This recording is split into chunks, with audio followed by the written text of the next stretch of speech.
Hello everyone, welcome to my YouTube channel job briefing. So आज हम यहाँ पे डिजिट पेयर की प्रॉब्लम को सॉल्व करेंगे जो कि कोडवेटा के अभी मॉक टेस्ट पे आई हुई थी। तो इसका हम आपको complete step by step solution बताएंगे कि आपको कैसे सॉल्व करना है एंड हम इसका आपको कोडिंग पार्ट भी एक्सप्लेन करेंगे। उससे पहले मैं आपको बता दूं, अगर आप हमसे कांटेक्ट करना चाहते हैं फिर किसी भी तरीके की जॉब रिलेटेड वीडियो अगर आप बनवाना चाहते हैं कि उसका कैसे रजिस्ट्रेशन करना है या फिर कोडिंग रिलेटेड अगर किसी भी एग्ज़ाम से रिलेटेड अगर आपको प्रॉब्लम है तो आप हमसे व्हाट्सएप ग्रुप में, इंस्टाग्राम पे डायरेक्टली आप हमसे ज्वाइन हो सकते हैं, टेलीग्राम पे आप हमसे जुड़ सकते हैं, व फेसबुक पेज पे भी आप हमें फॉलो अप कर सकते हैं। सो हम अपनी वीडियो स्टार्ट करते हैं। आप ये सारा क्वेश्चन आप खुद से पढ़ सकते हैं, जस्ट बिकॉज इसमें टाइम वेस्ट होगा तो आप वीडियो को पॉज करके सबसे पहले सारा क्वेश्चन पढ़ लें। मैं एक्चुअली आपको जो वर्किंग है वो बता देता हूँ। आपको यहाँ पे n डिजिट्स में कुछ नंबर्स दिए होंगे जिसमें कि आप n इनपुट लोगे कि नंबर ऑफ़ लेंथ कितनी है एंड देन आपको इनपुट्स लेने हैं 3 कैलकुलेट बिट्स को, फाइंड द बिट्स को, all the number, print the number possible. तो आपको जो भी नंबर इनपुट करने हैं वो 3 डिजिट के नंबर इनपुट करने हैं एंड देन उससे आपको बिट स्कोर फाइंड करना है। तो बिट स्कोर का जो रूल है, तो बिट स्कोर के रूल में वो 3 डिजिट का नंबर 3 डिजिट का होना चाहिए जिससे आप बिट स्कोर निकाल रहे हैं। Extract largest digit and multiply then by 11।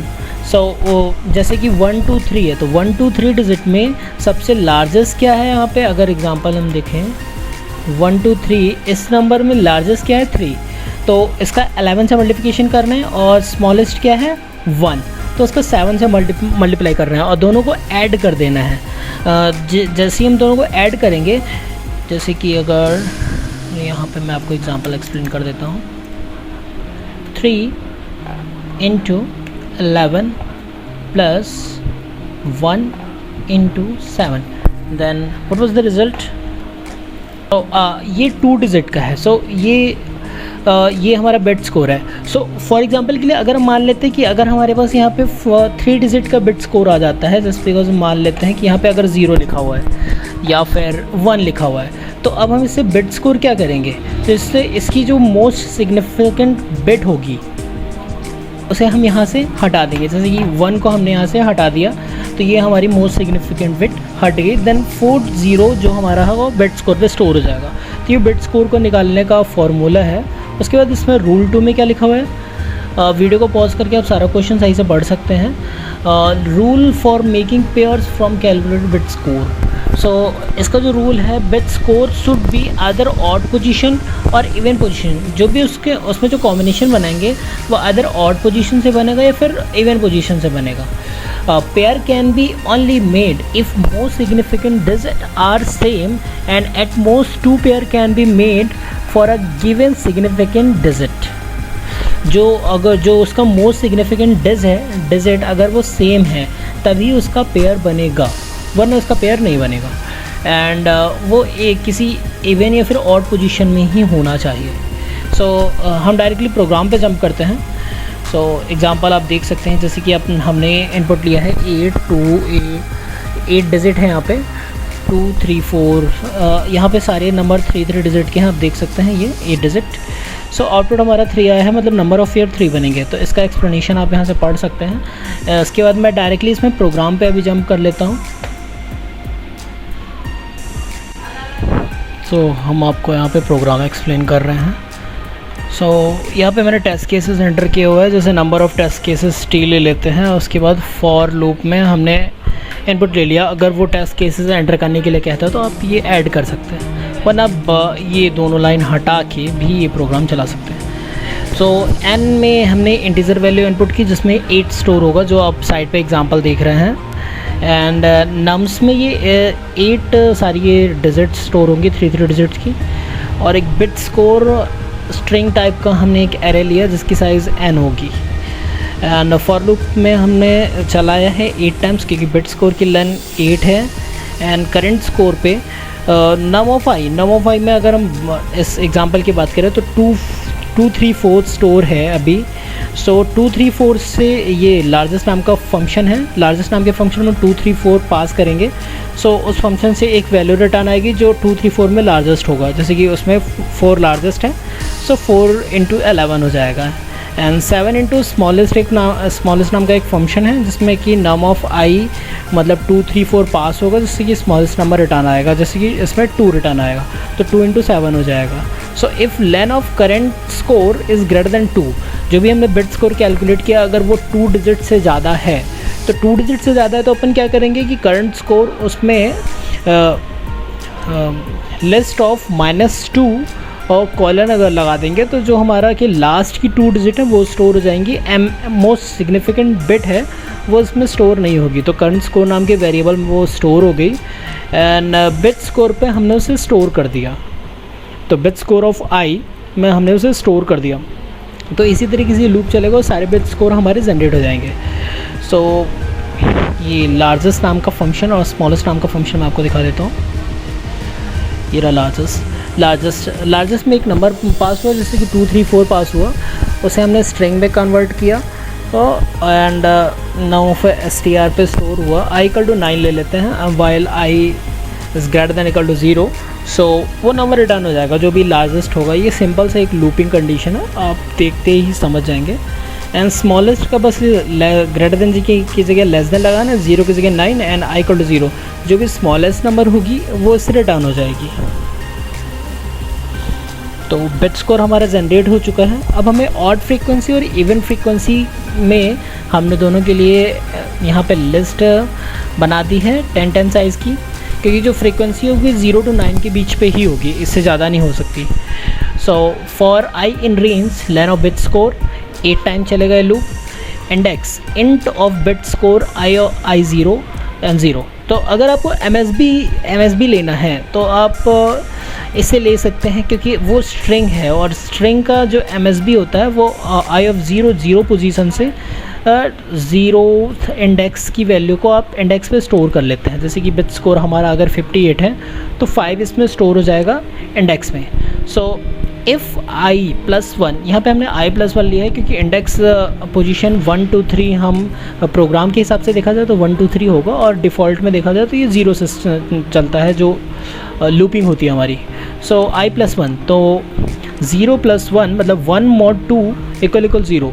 तो ये अगर ऑड है तो ऑड की फ्रीक्वेंसी को हम एक इंक्रीज़ कर देंगे, और अगर इवन है तो इवन की फ्रीक्वेंसी को एक इंक्रीज़ कर देंगे। और इंडेक्स ऑफ 5, तो इवन की फ्रीक्वेंसी के 5वें इंडेक्स को, जैसे कि पहला वाला अगर 58 है हमारा वैल्यू यहाँ पे, सो इसकी जो 5th इंडेक्स की एक इंक्रीमेंट कर देंगे, क्योंकि उसका MSB 5 है तो 5th इंडेक्स को हम एक इंक्रीमेंट कर देंगे, और डिफ़ॉल्ट में सब में 0 स्टोर है। और ऑड की फ्रीक्वेंसी में इसी तरीके से एल्सिफ में हो जाएगा, तो हमारा ये ऑड फ्रीक्वेंसी और इवन फ्रीक्वेंसी यहाँ से हमें जनरेट हो जाएगा।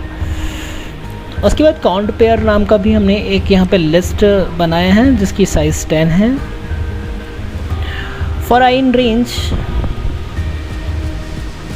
इफ़ ये 10 टाइम्स चलेगा, क्योंकि अब फ्रीक्वेंसी अगर काउंट कर रहा है तो 0 to 9 के बीच में जाएगा, तो उसका साइज़ 10 हमने डायरेक्टली लिख दिया। If even frequency is less than greater than 1, अगर इवन फ्रीक्वेंसी ऑफ 0 पे जो वैल्यू है वो लेस देन इक्वल टू 1 है, एंड ऑड फ्रीक्वेंसी भी अगर लेस देन इक्वल टू 1 है तो हम कुछ भी नहीं करेंगे। अगर सिंगल नंबर ही है तो उसका कोई पेयर नहीं बनेगा, तो हम कंटिन्यू कर देंगे। एंड काउंट पेयर, और अगर ऐसा नहीं है, ये कंडीशन नहीं है, तो हम नीचे वाली लाइन में आ जाएंगे। देन पेयर फ्रॉम नाम का एक फंक्शन है जिसमें से इवन फ्रीक्वेंसी में जो भी नंबर स्टोर होगा, जैसे कि इवन फ्रीक्वेंसी में अगर यहाँ पे फर्स्ट में 3 स्टोर है, अगर आप एग्जांपल को सही तरीके से सॉल्व करेंगे अपने पेन और पेपर में तो उसमें 3 आएगा। तो इसमें जो इवन फ्रीक्वेंसी में जो भी नंबर स्टोर होगा वो यहाँ से पास किया जाएगा, and pair from odd frequency में जो नंबर होगा उसे भी पास करेंगे। तो दोनों को अगर पास किया, दोनों का एडिशन काउंट पेयर ऑफ आई में स्टोर हो गया।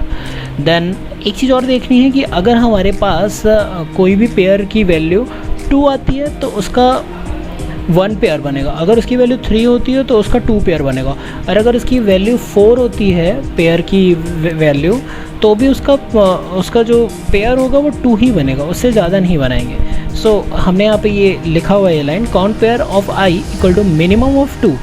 अगर काउंट पेयर का एडिशन 2 आता है तब भी हम मिनिमम 2 ही लेंगे, अगर 3 आता है तब भी हम मिनिमम 2 ही लेंगे, क्योंकि अगर 3 4 5 6 7 8 कितना भी काउंट पेयर का एडिशन हो जाए उसका जो पेयर होगा वो मिनिमम हम 2 ही बनाएंगे, उससे ज़्यादा नहीं बनाएंगे।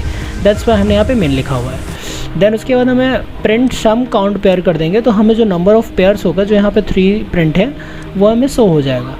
अभी एक चीज़ बच गई है शायद एक्सप्लेन करने को आपके लिए, पेयर फ्रॉम हमको यहाँ पे जो फंक्शन बनाया है हमने, जैसे इवन फ्रीक्वेंसी से अभी हमने अगर कैलकुलेट किया हो, आप प्रोग्राम को स्टेप बाय स्टेप प्रिंट करा के देख सकते हैं तो आपको सही से पता चल जाएगा कि कौन सी वैल्यू कहाँ पे वर्क हो रही है। तो यहाँ पे जो हमने इवन और फ्रीक्वेंसी को काउंट किया था, इसको तो पेयर फ्रॉम, ये रहा पेयर फ्रॉम। अगर पेयर फ्रॉम नम में, जैसे कि इवन फ्रीक्वेंसी में अगर 0th इंडेक्स में कोई वैल्यू स्टोर है, जो भी हमने फ्रीक्वेंसी MSB के हिसाब से जो कैलकुलेट की थी, अगर वो वैल्यू 2 है तो अपन सिंगल पेयर बनाएंगे। अगर वैल्यू 3 है या फिर 3 से बड़ी है तो हम 2 पेयर बनाएंगे। और इन दोनों से अगर मैच नहीं करती है, अगर वो वैल्यू 1 है तो इन दोनों से मैच नहीं करेगी तो हम 0 पेयर बनाएंगे।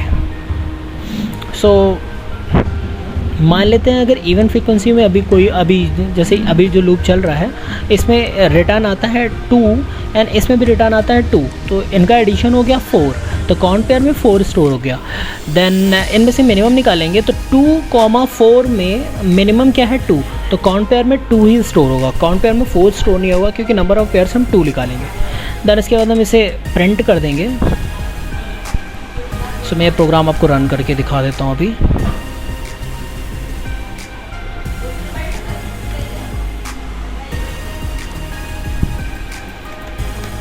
ट्राई।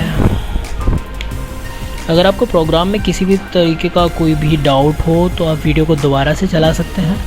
एक्चुअली कोडविटा का कोई भी प्रोग्राम इतना इजी नहीं है क्योंकि कंपटीशन टफ है, नेशनल लेवल पे है।